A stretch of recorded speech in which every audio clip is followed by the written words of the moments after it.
നമസ്കാരം. കേരള ഭൂമിശാസ്ത്ര ഭാഗത്ത് ഇന്ന് 7ാമത്തെ ക്ലാസ്സാണ്. ഇന്നത്തെ ക്ലാസ്സിൽ നമ്മൾ പഠിക്കാൻ തുടങ്ങുന്നത് കേരളത്തിലെ ജലവൈദ്യുത പദ്ധതികൾ എന്ന് പറയുന്ന ടോപ്പിക്കാണ്. 2 ക്ലാസ് കൊണ്ട് നമുക്ക് ഈ ഭാഗം പൂർത്തിയാക്കാം. ഞാൻ അജിത് സുമേരു. ഏവർക്കും ആസ്ഥ അക്കാഡമിയിലേക്ക് സ്വാഗതം.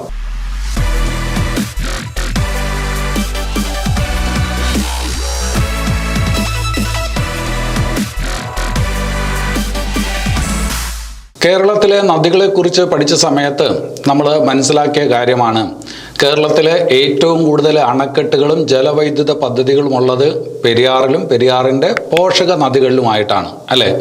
അതുപോലെ നമ്മൾ മനസ്സിലാക്കിയ കാര്യമാണ് കേരളത്തിലെ ഏറ്റവും കൂടുതൽ അണക്കെട്ടുകളുള്ള ജില്ല ഏതാണ്? ഇടുക്കിയാണ്. ഇനി നമുക്ക് മറ്റൊരു ഭാഗത്തോട്ട് വരാം. കേരളത്തിലെ ആദ്യത്തെ അണക്കെട്ട്. കേരളത്തിലെ ആദ്യത്തെ അണക്കെട്ട് എന്ന് പറയുമ്പോൾ വേറെ രീതിയിൽ കൂടി പറയാം, കേരളത്തിലെ ഏറ്റവും പഴക്കമുള്ള അണക്കെട്ട്. അത് നിങ്ങൾക്കറിയാം, അത് മുല്ലപ്പെരിയാർ അണക്കെട്ടാണ്. മുല്ലപ്പെരിയാർ അണക്കെട്ട് ഏത് നദിയിലാണെന്ന് നിങ്ങൾക്കറിയാം. മുല്ലപ്പെരിയാർ അണക്കെട്ട് ഏത് നദിയിലാണ്? അത് പെരിയാറിൻ്റെ പോഷക നദിയായിട്ടുള്ള മുല്ലയാറിലാണ്. പെരിയാറിൻ്റെ പോഷക നദിയായിട്ടുള്ള മുല്ലയാറിലാണ്. ഇവിടെ ഒരു കാര്യം നിങ്ങൾ മനസ്സിലാക്കി വെക്കണം. മുല്ലപ്പെരിയാർ അണക്കെട്ട് പണിതത് എന്തുദ്ദേശത്തോടു കൂടിയാണ്? ഒരിക്കലും വൈദ്യുത ഉൽപാദനം ലക്ഷ്യം വെച്ചുകൊണ്ട് പണിത അണക്കെട്ടല്ല മുല്ലപ്പെരിയാർ. മനസ്സിലായോ? എങ്ങനെയാണ് പറഞ്ഞത്? വൈദ്യുത ഉൽപാദനം ലക്ഷ്യം വെച്ച് തുടങ്ങിയ അണക്കെട്ടല്ല മുല്ലപ്പെരിയാർ. പിന്നെ മുല്ലപ്പെരിയാർ പണിതതിൻ്റെ ഉദ്ദേശം എന്താണ്?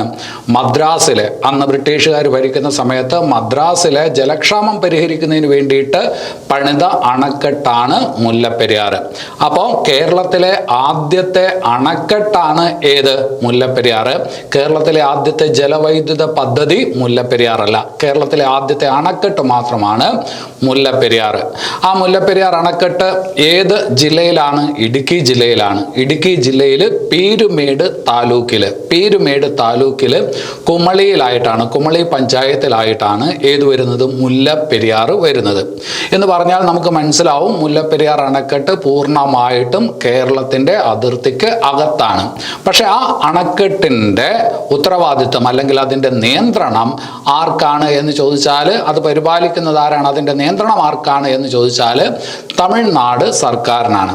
അതെന്തുകൊണ്ട് അങ്ങനെ വന്നു എന്ന് ചോദിച്ചാൽ, ഞാൻ പറഞ്ഞു, മദ്രാസിലെ ജലക്ഷാമം പരിഹരിക്കുന്നതിന് വേണ്ടിയിട്ടാണ് ഈ അണക്കെട്ട് പണിതത്. അത് 1880 കാലഘട്ടത്തിലാണ് ആ അണക്കെട്ടുമായി ബന്ധപ്പെട്ട പ്രവർത്തനങ്ങൾ ആരംഭിക്കുന്നത്. അന്ന് അവിടെ മദ്രാസ് ഭരിക്കുന്നത് ബ്രിട്ടീഷുകാരാണ്. അപ്പോൾ അവിടുത്തെ ജലക്ഷാമം പരിഹരിക്കുന്നതിന് വേണ്ടിയിട്ട് ഒരു അണക്കെട്ട് പണിയണം. അത് മുല്ലയാറിൽ ഇങ്ങനെ ഒരു അണക്കെട്ട് പണിയാമെന്ന് തീരുമാനിച്ചു.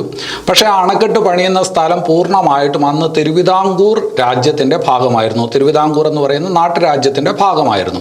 അപ്പോൾ അവിടെ അണക്കെട്ട് പണിയണമെങ്കിൽ ബ്രിട്ടീഷുകാർക്ക് തിരുവിതാംകൂർ ഭരണാധികാരിയുടെ സമ്മതം വേണമായിരുന്നു. അതിന് തിരുവിതാംകൂർ അന്നത്തെ ഭരണാധികാരിയായിട്ടുള്ള ശ്രീ വിശാഖം തിരുനാളിനെ ബ്രിട്ടീഷുകാർ സമീപിക്കുന്നു. ശ്രീ വിശാഖം തിരുനാളിന് ഒട്ടും താല്പര്യം ഉണ്ടായിരുന്നില്ല. അദ്ദേഹം അതിന് അനുവാദം ആദ്യം കൊടുത്തില്ല. പക്ഷേ ബ്രിട്ടീഷുകാർ ഭീഷണിപ്പെടുത്തി നിർബന്ധിച്ച് അവസാനം ഒരു കരാർ ഉണ്ടാക്കുന്നതിന് ആര് തയ്യാറായി? ശ്രീ വിശാഖം തിരുനാൾ തയ്യാറായി. അങ്ങനെ ഒരു കരാർ തയ്യാറാക്കുകയാണ്, പാട്ടക്കരാർ. അതായത് മുല്ലപ്പെരിയാർ പാട്ടക്കരാർ. 999 കൊല്ലത്തേക്ക് ഈ അണക്കെട്ടിൻ്റെ ഉത്തരവാദിത്തം ആർക്ക് കൊടുക്കാം? തമിഴ്നാടിന് കൊടുക്കാം, മദ്രാസ് ഗവൺമെൻറ്റിന് കൊടുക്കാം എന്ന് പറഞ്ഞുകൊണ്ടുള്ള ഒരു പാട്ടക്കരാർ തയ്യാറാക്കാൻ ശ്രീ വിശാഖം തിരുനാൾ നിർബന്ധിതനായി. അദ്ദേഹം പറഞ്ഞിട്ടുണ്ട്, എൻ്റെ ജീവരക്തം കൊണ്ട് തയ്യാറാക്കിയ കരാറാണിത്. അതായത് വളരെ ഹൃദയവേദനയോടുകൂടിയാണ് ആ കരാർ തയ്യാറാക്കാൻ അദ്ദേഹം നിന്നത്. പിന്നീട് അദ്ദേഹം മരണപ്പെട്ടു. അതിനുശേഷം പിന്നീട് തിരുവിതാംകൂറിലെ ഭരണാധികാരി ആയത് ശ്രീമൂലം തിരുനാളാണ്. അദ്ദേഹത്തിൻ്റെ മരണത്തിന് ശേഷം പിന്നീട് അവിടുത്തെ ഭരണാധികാരി ആയത് ശ്രീമൂലം തിരുനാളാണ്. ആ ശ്രീമൂലം തിരുനാളിൻ്റെ കാലത്താണ് ആ പാട്ടക്കരാറിൽ ഒപ്പുവെക്കുന്നത്. 999 കൊല്ലത്തേക്ക് തമിഴ്നാടിന്, മദ്രാസിന് ഈ പറഞ്ഞ അണക്കെട്ടിൻ്റെ നിയന്ത്രണം നൽകിക്കൊണ്ടുള്ള പാട്ടക്കരാറിൽ ഒപ്പുവയ്ക്കുന്നത് ആരാണ്? ശ്രീമൂലം തിരുനാളാണ്. പാട്ടക്കരാർ തയ്യാറാക്കുന്നത് ആരുടെ കാലത്താണ്? ശ്രീ വിശാഖം തിരുനാളിൻ്റെ കാലത്താണ്. പാട്ടക്കരാറിൽ ഒപ്പുവയ്ക്കുന്നത് ശ്രീമൂലം തിരുനാളിൻ്റെ കാലത്താണ്. ഒപ്പുവെച്ചത് ശ്രീമൂലം തിരുനാളല്ല, ശ്രീമൂലം തിരുനാളിൻ്റെ ദിവാനായിരുന്ന വി രാമയ്യങ്കാരാണ്. 1886 ഒക്ടോബർ 29 1886 2026 ഒക്ടോബർ 29 ഏത് പാട്ടക്കരാറിൽ? മുല്ലപ്പെരിയാർ പാട്ടക്കരാറിൽ 999 കൊല്ലത്തേക്ക് മദ്രാസ് സംസ്ഥാനത്തിന് ഈ അണക്കെട്ടിന്റെ നിയന്ത്രണം വിട്ടുകൊടുത്തുള്ള പാട്ടക്കരാറിൽ ഒപ്പുവയ്ക്കുന്നത് വി രാമയ്യങ്കാരാണ്, തിരുവിതാംകൂർ സർക്കാരിന് വേണ്ടി. ആ സമയത്തെ ഭരണാധികാരി ആര്? ശ്രീമൂലം തിരുനാൾ, അല്ലെ? ഇനി ഒരു കാര്യം കൂടെ അവിടെ മനസ്സിലാക്കേണ്ടത്, മുല്ലപ്പെരിയാർ അണക്കെട്ടിന്റെ ശില്പി എന്നറിയപ്പെടുന്നത് ആര്? അതായത് മുല്ലപ്പെരിയാർ അണക്കെട്ടിന്റെ എഞ്ചിനീയർ ആരാണ്, ആർക്കിടെക്ട് ആരാണെന്ന് ചോദിച്ചാൽ ജോൺ പെന്നി ക്യുക്കാണ്. ജോൺ പെന്നി ക്യുക്കാണ് മുല്ലപ്പെരിയാർ അണക്കെട്ടിന്റെ ആർക്കിടെക്ട്, ജോൺ പെന്നി ക്യുക്ക്. അതുപോലെ മനസ്സിലാക്കേണ്ടത്, ഈ അണക്കെട്ട് പണിതിരിക്കുന്നത് കോൺക്രീറ്റ് കൊണ്ടല്ല, വേറൊരു മിശ്രിതം കൊണ്ടാണ്, സുർക്കി മിശ്രിതം. സുർക്കി മിശ്രിതം ഉപയോഗിച്ച് പണിത അണക്കെട്ടുകളിൽ ഏറ്റവും പഴക്കമുള്ള, ലോകത്തെ തന്നെ അണക്കെട്ടുകളിൽ ഒന്നാണ് ഇപ്പോൾ ഏത്? മുല്ലപ്പെരിയാർ. അപ്പം വളരെ പഴക്കമുള്ള ഒരു അണക്കെട്ടാണ്, ലോകത്ത് തന്നെ വളരെ പഴക്കമുള്ള ഒരു അണക്കെട്ടാണ്, സുർക്കി മിശ്രിതം കൊണ്ടുണ്ടാക്കിയ അണക്കെട്ടുകളിൽ ഒന്നാണ് ഏത്? മുല്ലപ്പെരിയാർ. അപ്പം അതിൻ്റെ ശില്പി ജോൺ പെന്നി ക്യുക്ക്, അത് നിർമ്മിച്ചിരിക്കുന്നത് സുർക്കി മിശ്രിതം കൊണ്ടാണ്. പരീക്ഷയ്ക്ക് ചോദിച്ചിട്ടുണ്ട്, ഇങ്ങനെ ഈ മിശ്രിതം കൊണ്ട് നിർമ്മിച്ച അണക്കെട്ട് എന്ന് ചോദിച്ചിട്ടുണ്ട്. അത് സുർക്കി മിശ്രിതമാണ്. 1895 1886 പാട്ടക്കരാറിൽ ഒപ്പുവയ്ക്കുന്നു, നിർമ്മാണം തുടങ്ങുന്നു. അതിനുശേഷം 1895 അന്ന് മദ്രാസിലെ ഗവർണറായിരുന്ന വെൻലോക്ക് പ്രഭുവാണ്. അന്ന് മദ്രാസിലെ ഗവർണറായിരുന്ന വെൻലോക്ക് പ്രഭുവാണ് എന്ത് ചെയ്തത്? ഈ മുല്ലപ്പെരിയാർ അണക്കെട്ട് ഉദ്ഘാടനം ചെയ്തത്. അപ്പോൾ മുല്ലപ്പെരിയാർ അണക്കെട്ട് ഉദ്ഘാടനം ചെയ്ത മദ്രാസ് ഗവർണർ ആരാണ്? വെൻലോക്ക് പ്രഭു. 1895 അല്ലെ? ഞാൻ നേരത്തെ പറഞ്ഞു 999 കൊല്ലത്തേക്കാണ് ഈ കരാറ്. അപ്പൊ പിന്നീട് ഈ കരാറ് പുതുക്കണം, അല്ലെ? അങ്ങനെ പുതുക്കി 1970 മുല്ലപ്പെരിയാർ പാട്ടക്കരാറ് പുതുക്കി. 1970 ആയപ്പോൾ കേരള സംസ്ഥാനം രൂപം കൊണ്ടു, കേരളത്തിൽ ഒരു ഗവൺമെന്റ് ഒക്കെ ഉണ്ടാവുന്നു, അല്ലെ? ജനാധിപത്യ രീതിയിലുള്ള ഭരണമൊക്കെ വരുന്നു. ആ സമയത്ത് മുഖ്യമന്ത്രി, കേരളത്തിലെ മുഖ്യമന്ത്രി ആര് എന്ന് ചോദിച്ചാൽ നിങ്ങൾക്ക് എല്ലാവർക്കും അറിയാം, സി അച്യുതമേനോനാണ്, അല്ലെ? 970 മുതൽ 77 വരെ തുടർച്ചയായിട്ട് 7 കൊല്ലം കേരളത്തിലെ മുഖ്യമന്ത്രിയായിരുന്ന ആളാണ് ആര്? സി അച്യുതമേനോൻ. സി അച്യുതമേനോന്റെ കാലത്താണ് മുല്ലപ്പെരിയാർ പാട്ടക്കരാർ എന്ത് ചെയ്തത്? പുതുക്കിയത് എന്നുകൂടി അവിടെ ഓർത്ത് വയ്ക്കുക. ഇനി അത് കഴിഞ്ഞിട്ട് വേറൊരു ഭാഗത്തോട്ട് വരാം. 1895 മുല്ലപ്പെരിയാർ അണക്കെട്ട് ഉദ്ഘാടനം ചെയ്തത്. ഞാൻ നേരത്തെ പറഞ്ഞു, അത് വൈദ്യുത ഉൽപാദനത്തിന് വേണ്ടി നിർമ്മിച്ച ഒരു അണക്കെട്ടല്ല. പക്ഷെ 1900 കേരളത്തിൽ ആദ്യമായിട്ട് ഒരു സ്വകാര്യ കമ്പനി വൈദ്യുത ഉൽപാദനം നടത്തി. കേരളത്തിൽ ആദ്യമായിട്ട് ഒരു സ്വകാര്യ കമ്പനി വൈദ്യുത ഉൽപാദനം നടത്തി. അങ്ങനെ വൈദ്യുത ഉൽപാദനം നടത്തിയ കമ്പനി എന്ന് ചോദിച്ചാൽ കണ്ണൻ ദേവൻ കമ്പനിയാണ്. കണ്ണൻ ദേവൻ കമ്പനി 1900 കേരളത്തിൽ ആദ്യമായിട്ട് വൈദ്യുത ഉൽപാദനം നടത്തിയ കമ്പനി ഏതെന്ന് ചോദിച്ചാൽ കണ്ണൻ ദേവൻ കമ്പനി. പിന്നീട് ഈ സ്ഥലം, കണ്ണൻ ദേവൻ കമ്പനിയുടെ ഈ വൈദ്യുതോൽപാദനം നടക്കുന്ന സ്ഥലമൊക്കെ തിരുവിതാംകൂറിലെ ദിവാനായിരുന്ന സർ CP രാമസ്വാമി അയ്യർ സന്ദർശിക്കുന്ന ഒരു സാഹചര്യം ഉണ്ടായി. അപ്പോൾ ആ കണ്ണൻ ദേവൻ കമ്പനിയിലെ വൈദ്യുതോൽപാദനം അതൊക്കെ കണ്ടിട്ടാണ്, അതിൽ നിന്ന് പ്രചോദനം ഉൾക്കൊണ്ടാണ് കേരളത്തിലെ ആദ്യത്തെ ജലവൈദ്യുത പദ്ധതി. കേരളത്തിലെ ആദ്യത്തെ ജലവൈദ്യുത പദ്ധതി എന്ന് പറഞ്ഞാൽ സർക്കാരിന്റെ ഉടമസ്ഥതയിലുള്ള ജലവൈദ്യുത പദ്ധതി. അന്ന് തിരുവിതാംകൂർ സർക്കാരാണ്, സർക്കാരിന്റെ നിയന്ത്രണത്തിലുള്ള ജലവൈദ്യുത പദ്ധതി. അതായത് പൊതുമേഖലയിലെ ആദ്യത്തെ ജലവൈദ്യുത പദ്ധതി ഏതാണ്? പള്ളിവാസൽ ജലവൈദ്യുത പദ്ധതി. കേരളത്തിലെ എന്നല്ല, ഇന്ത്യയിലെ തന്നെ പൊതുമേഖലയിലെ ആദ്യത്തെ ജലവൈദ്യുത പദ്ധതിയാണ് പള്ളിവാസൽ ജലവൈദ്യുത പദ്ധതി. 940 സർ CP രാമസ്വാമി അയ്യറാണ് അന്ന് തിരുവിതാംകൂറിലെ ഭരണാധികാരി. ശ്രീ ചിത്ര തിരുനാളാണ്. ശ്രീ ചിത്ര തിരുനാളിന്റെ കാലത്ത് സർ CP രാമസ്വാമി അയ്യറാണ് 1940 പള്ളിവാസൽ ജലവൈദ്യുത പദ്ധതി ഉദ്ഘാടനം ചെയ്തത്. അപ്പോൾ വ്യത്യാസം മനസ്സിലാക്കുക. മുല്ലപ്പെരിയാർ എന്ന് പറയുന്നത് കേരളത്തിലെ ആദ്യത്തെ, കേരളത്തിലെ ഏറ്റവും പഴക്കമുള്ള ജലവൈദ്യുത പദ്ധതി. ഇനി അത് കഴിഞ്ഞിട്ട് കണ്ണൻ ദേവൻ കമ്പനിയുടെ പ്രാധാന്യം എന്താണെന്ന് ചോദിച്ചാൽ കേരളത്തിൽ ആദ്യമായിട്ട് വൈദ്യുത ഉൽപാദനം ആരംഭിച്ച സ്വകാര്യ കമ്പനി, സർക്കാരല്ല, സ്വകാര്യ കമ്പനി. ഇനി അത് കഴിഞ്ഞിട്ട് കേരളത്തിലെ ആദ്യത്തെ പൊതുമേഖലയിലെ ജലവൈദ്യുത പദ്ധതി ഏത് എന്ന് ചോദിച്ചാൽ 1940 CP രാമസ്വാമി അയ്യർ ഉദ്ഘാടനം ചെയ്ത പള്ളിവാസൽ ജലവൈദ്യുത പദ്ധതിയാണ്.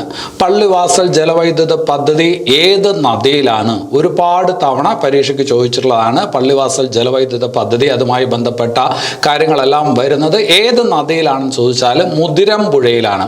മുതിരമ്പുഴ എന്ന് പറയുന്നതും പെരിയാറിന്റെ പോഷക നദിയാണ് അല്ലെ. മറ്റത് മുല്ലയാറിലാണ്, ഇത് മുതിരമ്പുഴയിലാണ്. മുതിരമ്പുഴയിലാണ് ഏത് പള്ളിവാസൽ ജലവൈദ്യുത പദ്ധതി വരുന്നത്, മുതിരമ്പുഴ. ശരി, ഇനി അത് കഴിഞ്ഞിട്ട് പള്ളിവാസൽ ജലവൈദ്യുത പദ്ധതിയുമായി ബന്ധപ്പെട്ട രണ്ട് അണക്കെട്ടുകളാണ്. ഒന്ന് മാട്ടുപ്പെട്ടി അണക്കെട്ട്, വേറൊന്ന് കുണ്ടള അണക്കെട്ട്. മാട്ടുപ്പെട്ടി അണക്കെട്ട്, കുണ്ടള അണക്കെട്ട്. അപ്പൊ പരീക്ഷയ്ക്ക് ചോദിക്കും താഴെ തന്നിരിക്കുന്നതിൽ പള്ളിവാസൽ ജലവൈദ്യുത പദ്ധതിയുമായി ബന്ധപ്പെട്ട അണക്കെട്ടുകളാണ് എന്ന് ചോദിച്ചാൽ ഒന്ന് മാട്ടുപ്പെട്ടി, വേറൊന്ന് കുണ്ടള. അപ്പൊ രണ്ട് അണക്കെട്ടുകളുണ്ട്, ഓർത്തു വെക്കുക. കുണ്ടള എന്ന് പറയുന്നത് ഒരു നദിയുടെ പേരുകൂടിയാണ്. കുണ്ടള എന്ന് പറയുന്ന ഒരു നദിയുടെ പേരുകൂടിയാണ്. കുണ്ടള നദി, മുതിരമ്പുഴ നദി, നല്ല തണ്ണി എന്നിങ്ങനെ മൂന്ന് നദികൾ സംഗമിക്കുന്ന സ്ഥലമാണ് മൂന്നാർ. മൂന്നാർ എന്നുള്ള പേരുണ്ടാവുന്നത് കുണ്ടള നദി, നല്ല തണ്ണി, മുതിരമ്പുഴ എന്നീ നദികൾ സംഗമിക്കുന്ന സ്ഥലമാണ് മൂന്നാർ. അപ്പൊ മൂന്നാറിൽ സംഗമിക്കുന്ന മൂന്ന് നദികൾ ഏതൊക്കെ എന്നുകൂടി മനസ്സിലാക്കി വെക്കുക. മുതിരമ്പുഴ, കുണ്ടള, നല്ല തണ്ണി എന്നുകൂടി മനസ്സിലാക്കി വെക്കുക. ഇനി അത് കഴിഞ്ഞിട്ട് നേരത്തെ പറഞ്ഞു മാട്ടുപ്പെട്ടി അണക്കെട്ട് അല്ലെ. മാട്ടുപ്പെട്ടി അണക്കെട്ട്, കുണ്ടള അണക്കെട്ട്, പള്ളിവാസൽ ജലവൈദ്യുത പദ്ധതിയുമായി ബന്ധപ്പെട്ട രണ്ട് അണക്കെട്ട്. അതിൽ മാട്ടുപ്പെട്ടി അണക്കെട്ടിന് ഒരു പ്രാധാന്യമുണ്ട്. എന്താണ് പ്രാധാന്യം എന്ന് ചോദിച്ചാൽ കേരളത്തിലെ ആദ്യത്തെ കോൺക്രീറ്റ് അണക്കെട്ടാണ്. കേരളത്തിലെ ആദ്യത്തെ കോൺക്രീറ്റ് അണക്കെട്ടാണ് ഏത്? മാട്ടുപ്പെട്ടി അണക്കെട്ട്. ഇത് സുർക്കി മിശ്രിതം കൊണ്ടാണ് നിർമ്മിച്ചിരിക്കുന്നത്. അപ്പോൾ കേരളത്തിലെ ആദ്യത്തെ കോൺക്രീറ്റ് കൊണ്ട് നിർമ്മിച്ച അണക്കെട്ട് ഏത്? കോൺക്രീറ്റ് അണക്കെട്ട് ഏതെന്ന് ചോദിച്ചാൽ മാട്ടുപ്പെട്ടി അണക്കെട്ടാണ്. പള്ളിവാസൽ എന്ന് പറയുന്നത് കേരളത്തിലെ ആദ്യത്തെ ജലവൈദ്യുത പദ്ധതി. മുല്ലപ്പെരിയാർ എന്ന് പറയുന്നത് കേരളത്തിലെ ആദ്യത്തെ ഏറ്റവും പഴക്കമുള്ള അണക്കെട്ട്. ശരി, ഇനി അത് കഴിഞ്ഞിട്ട് വേറൊരു ജലവൈദ്യുത പദ്ധതിയിലോട്ട് വരാം. ചെങ്കുളം ജലവൈദ്യുത പദ്ധതി. ചെങ്കുളം ജലവൈദ്യുത പദ്ധതിയുടെ പ്രാധാന്യം എന്ത് എന്ന് ചോദിച്ചാൽ എല്ലാവർക്കും അറിയാവുന്ന കാര്യമാണ്. കേരളത്തിലെ ആദ്യത്തെ ജലവൈദ്യുത പദ്ധതി ഏതെന്ന് ചോദിച്ചാൽ എല്ലാവരും പറയും പള്ളിവാസൽ ജലവൈദ്യുത പദ്ധതി എന്ന് പറയും. ഒരു കാര്യം കൂടെ അവിടെ മനസ്സിലാക്കി വെക്കണം. പള്ളിവാസൽ ജലവൈദ്യുത പദ്ധതി അത് വരുന്നതോടു കൂടിയാണ് നമ്മുടെ എറണാകുളം ജില്ല ഒരു വലിയ വ്യവസായ കേന്ദ്രമായിട്ട് മാറുന്നത്. അവിടെ വൈദ്യുത ഉൽപ്പാദനം ഉണ്ടായതോടുകൂടിയാണ് എറണാകുളം ജില്ലയിൽ വലിയ വലിയ വ്യവസായശാലകളൊക്കെ വരുന്നതിന് കാരണമായത് എന്നുകൂടി മനസ്സിലാക്കി വെക്കണം. ഇനി അത് കഴിഞ്ഞിട്ട് ഞാൻ പറഞ്ഞു ചെങ്കുളം ജലവൈദ്യുത പദ്ധതി. പള്ളിവാസൽ ജലവൈദ്യുത പദ്ധതി കേരളത്തിലെ ആദ്യത്തെ ജലവൈദ്യുത പദ്ധതിയാണെങ്കിൽ ചെങ്കുളം ജലവൈദ്യുത പദ്ധതി കേരളത്തിലെ രണ്ടാമത്തെ ജലവൈദ്യുത പദ്ധതിയാണ്. കേരളത്തിലെ രണ്ടാമത്തെ ജലവൈദ്യുത പദ്ധതി ഏതാണ്? ചെങ്കുളം അല്ലെ. ഈ ചെങ്കുളം ജലവൈദ്യുത പദ്ധതി എവിടെയാണ് എന്ന് ചോദിച്ചാൽ ദേവികുളം താലൂക്കിലാണ്. മറ്റത് ഏത് താലൂക്കിലായിരുന്നു? പീരുമേട് താലൂക്കിലാണ്. ഇത് ദേവികുളം താലൂക്കിലെ വെള്ളത്തൂവൽ എന്ന് പറയുന്ന പഞ്ചായത്തിലാണ്. ദേവികുളം താലൂക്കിലെ വെള്ളത്തൂവൽ എന്ന് പറയുന്ന പഞ്ചായത്തിലാണ് ഏത് വരുന്നത്? ചെങ്കുളം ജലവൈദ്യുത പദ്ധതി വരുന്നത്. ഒരു കാര്യം കൂടി മനസ്സിലാക്കുക. പള്ളിവാസൽ ജലവൈദ്യുത പദ്ധതിക്ക് ഉപയോഗിക്കുന്ന ജലം, അവിടുന്ന് പുറത്തുവിടുന്ന ജലം, ആ ജലത്തെ തടഞ്ഞു നിർത്തിയാണ് ചെങ്കുളം ജലവൈദ്യുത പദ്ധതി എന്ത് ചെയ്യുന്നത്? പ്രവർത്തിപ്പിക്കുന്നത്. അപ്പോൾ ചെങ്കുളം ജലവൈദ്യുത പദ്ധതിക്ക് വേണ്ടിയിട്ടുള്ള വെള്ളം കിട്ടുന്നത് എവിടെ നിന്നാണ്? പള്ളിവാസൽ ജലവൈദ്യുത പദ്ധതിക്ക് ഉപയോഗപ്പെടുത്തിയ വെള്ളം. ആ വെള്ളമാണ് ചെങ്കുളം ജലവൈദ്യുത പദ്ധതിക്ക് പാഴാക്കാതെ എന്ത് ചെയ്യുന്നത്? ഉപയോഗിച്ചു കൊണ്ടിരിക്കുന്നത് എന്നുള്ള കാര്യം കൂടി അവിടെ മനസ്സിലാക്കുക. ഇനി അത് കഴിഞ്ഞിട്ട് വളരെ പ്രധാനപ്പെട്ട ഒരു ഭാഗത്തോട്ട് വരാം. ഇടുക്കി അണക്കെട്ട് അല്ലെ. ഇടുക്കി അണക്കെട്ട്. ഇടുക്കി അണക്കെട്ടിന്റെ പ്രാധാന്യം എന്താണെന്ന് ചോദിച്ചാൽ കേരളത്തിലെ ഏറ്റവും വലിയ ജലവൈദ്യുത പദ്ധതി അല്ലെ. ഇടുക്കി ജലവൈദ്യുത പദ്ധതി കേരളത്തിലെ ഏറ്റവും വലിയ ജലവൈദ്യുത പദ്ധതി എന്ന് ചോദിച്ചാൽ ഇടുക്കി ജലവൈദ്യുത പദ്ധതി. ഇടുക്കി ജലവൈദ്യുത പദ്ധതിയുമായി ബന്ധപ്പെട്ട് കുറച്ച് അണക്കെട്ടുകളുണ്ട്, അതിലോട്ട് വരാം. അതിലൊരു പ്രധാനപ്പെട്ട അണക്കെട്ടാണ് ഇടുക്കി അണക്കെട്ട്. ആ ഇടുക്കി അണക്കെട്ട് ആർച്ച് ഡാമാണെന്ന് പഠിച്ചിട്ടുണ്ട്. ഇടുക്കി അണക്കെട്ട് ആർച്ച് ഡാമാണ്, കമാന ആകൃതിയിലുള്ള ഡാമാണ്, അണക്കെട്ടാണ് ഏത്? ഇടുക്കി അണക്കെട്ട്. അപ്പോൾ ആ ഇടുക്കി അണക്കെട്ട് ഏത് നദിയിലാണ് എന്നും പരീക്ഷയ്ക്ക് ചോദിക്കും. പെരിയാർ നദിയിലാണ്. ഇടുക്കി അണക്കെട്ട് ഏത് നദിയിലാണ്? പെരിയാർ നദിയിലാണ്. അതുപോലെ നിങ്ങൾക്ക് അറിയാവുന്ന കാര്യമാണ് ഇടുക്കി അണക്കെട്ടിന് എല്ലാവിധത്തിലുള്ള സഹായവും നൽകിയ രാജ്യം.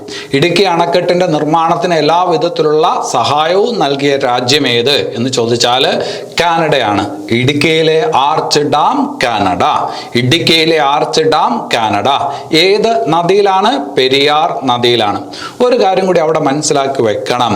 കൊളംബോ പദ്ധതി, അതായത് കാനഡ ഇടുക്കി ആർച്ച് ഡാമിന്റെ നിർമ്മാണത്തിന് സഹായം നൽകാൻ തീരുമാനിച്ചു. അതുമായി ബന്ധപ്പെട്ട ഒരു പദ്ധതിയുണ്ട്. ആ പദ്ധതിയാണ് കൊളംബോ പദ്ധതി. കൊളംബോ പദ്ധതി. അപ്പൊ പരീക്ഷയ്ക്ക് ഇങ്ങനെയായിരിക്കും ചോദിക്കുന്നത്, കൊളംബോ പദ്ധതി ഏത് അണക്കെട്ടിന്റെ നിർമ്മാണവുമായി ബന്ധപ്പെട്ടിരിക്കുന്നു? കൊളംബോ പദ്ധതി ഏത് അണക്കെട്ടിന്റെ നിർമ്മാണവുമായി ബന്ധപ്പെട്ടിരിക്കുന്നു എന്ന് ചോദിച്ചാൽ ഇടുക്കിയിലെ ആർച്ച് ഡാം ആണ്. കൊളംബോ പദ്ധതി പ്രകാരം ഇടുക്കി ആർച്ച് ഡാമിന്റെ നിർമ്മാണത്തിന് സഹായം നൽകിയ രാജ്യം ഏത് എന്ന് ചോദിച്ചാൽ കാനഡയാണ്. അതുപോലെ ഒരു കാര്യം കൂടി മനസ്സിലാക്കി വെക്കണം. ഈ ഇടുക്കി അണക്കെട്ടിന് ഷട്ടറുകളില്ല. ഷട്ടറുകളില്ലാത്ത കേരളത്തിലെ അണക്കെട്ട് ഏത് എന്ന് ചോദിച്ചാൽ അതിന് ഉത്തരമാണ് ഏത്?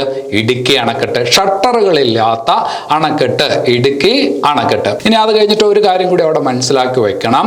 കുറവൻ കുറത്തി മലകൾ.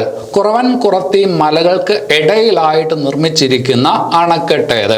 അതാണ് ആ അണക്കെട്ടിന്റെ പ്രാധാന്യം. ആ പറഞ്ഞ കുറവൻ കുറത്തി മലകൾക്കിടയിലായതുകൊണ്ടാണ് ആർച്ച് ഡാമാക്കി തന്നെ പണിതത്, കമാൻ ആകൃതിയിൽ തന്നെ പണിതത്. അപ്പോൾ കുറവൻ കുറത്തി മലകൾക്കിടയിലായിട്ട് നിർമ്മിച്ചിരിക്കുന്ന അണക്കെട്ടാണ് ഇടുക്കി അണക്കെട്ട്. അത് ലോകത്തിന് കാണിച്ചു കൊടുത്തത്, അതായത് കുറവൻ കുറത്തി മലകൾക്കിടയിലൂടെ പെരിയാർ നദി ഒഴുകിയിറങ്ങി വരുന്നത് ലോകത്തിന് കാണിച്ചു കൊടുത്ത ഒരു ആദിവാസി നേതാവുണ്ട്. ആദിവാസി നേതാവിന്റെ പേരാണ് കരുവെള്ളായൻ കൊലുമ്പൻ.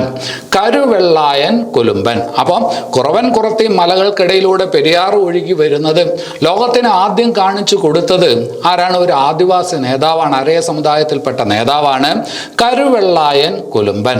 പിന്നെ അതിന്റെ പ്രാധാന്യം മനസ്സിലാക്കിക്കൊണ്ടാണ് എന്ത് ചെയ്യുന്നത്? അവിടെ ഒരു അണക്കെട്ട് പണിയുന്നത്. അപ്പോൾ ആ പേര് ഓർത്തോണം. ഏതാണ്? കരുവെള്ളായൻ കൊലുമ്പൻ.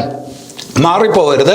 കരിന്തണ്ടൻ. കരിന്തണ്ടൻ എന്ന് പറഞ്ഞ് താമരശ്ശേരി ചുരവുമായി ബന്ധപ്പെട്ടിരിക്കുന്ന ആദിവാസി നേതാവാണ്.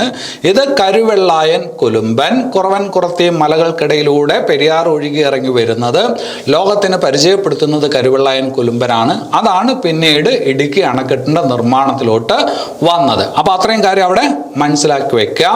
ഇനി അത് കഴിഞ്ഞിട്ട് ഇടുക്കി അണക്കെട്ട്. ഇടുക്കി അണക്കെട്ട് അല്ലെങ്കിൽ ഇടുക്കി ജലവൈദ്യുത പദ്ധതി, അതിന്റെയൊക്കെ ഉത്തരവാദിത്തം ആർക്കാണ്? അത് കേരള സ്റ്റേറ്റ് ഇലക്ട്രിസിറ്റി ബോർഡിനാണ്. KSEBിയുടെ നിയന്ത്രണത്തിലാണ് ഏത്? ഇടുക്കി ജലവൈദ്യുത പദ്ധതിയും ഇടുക്കി അണക്കെട്ടും ഒക്കെ. അവിടെ പരീക്ഷയ്ക്ക് എപ്പോഴും ചോദിക്കുന്ന ഒരു ചോദ്യമുണ്ട്. ഇടുക്കി ജലവൈദ്യുത പദ്ധതി അതിന്റെ ഉൽപാദന ശേഷി എത്ര എന്ന് ചോദിച്ചാൽ 780 മെഗാവാട്ടാണ്. 780 മെഗാവാട്ടാണ് അതിന്റെ സ്ഥാപിത ശേഷി. ഏതിന്റെ ശേഷി? ഇടുക്കി ജലവൈദ്യുത പദ്ധതിയുടെ സ്ഥാപിത ശേഷി എത്ര എന്ന് ചോദിച്ചാൽ 780 മെഗാവാട്ടാണ്.